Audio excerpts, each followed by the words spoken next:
Sandrine Andrès, bonjour. Que sait-on des produits toxiques répandus suite à l'accident de Tianjin en Chine et que ne sait-on pas?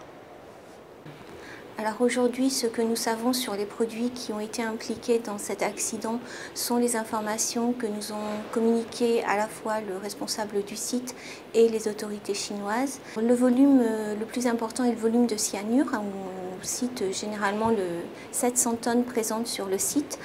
Ce sont des quantités très importantes, visiblement qui dépassaient aussi les autorisations dont bénéficiait le propriétaire du site. Si ces substances, cette quantité a effectivement été rejetée dans l'environnement, ce sont des quantités importantes.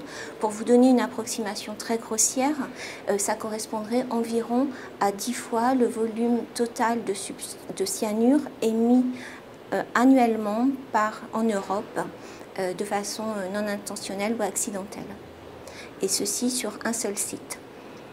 Ce qu'on ne sait pas, c'est évidemment toutes les substances qui n'avaient pas été référencées et ce qu'on ne peut pas savoir non plus parce qu'il faudrait des modélisations compliquées qu'on ne peut pas faire aujourd'hui, c'est comprendre quelles substances ont pu être générées pendant l'explosion. Parce qu'on est parti de substances telles quelles, mais l'incendie avec la chaleur, puis l'ajout d'eau qui a servi à éteindre les incendies, a pu conduire à la formation d'autres substances. Toutes les structures métalliques, les conteneurs en plastique ont pu aussi brûler et libérer des substances dont la toxicité et l'identité n'est pas connue.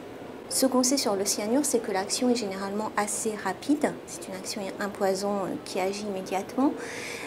Par contre, il peut y avoir d'autres substances sur le site qui auraient peut-être une action de type cancérigène ou mutagène, où là, pour le coup, les effets ne seront visibles peut-être que plus tard.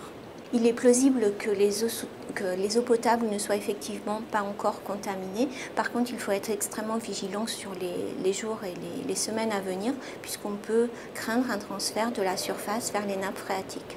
La Chine s'est dotée d'une législation sur les produits chimiques relativement récemment, mais en tout cas, la législation sur les produits chimiques en Chine est tout à fait honorable. Elle vise vraiment à prévenir des risques et elle est, sous certains aspects, proche de la réglementation européenne. Il y a des progrès importants qui ont été faits dans ce domaine. Par contre, il s'agit là plutôt d'un respect des lois qui ont été mises en place.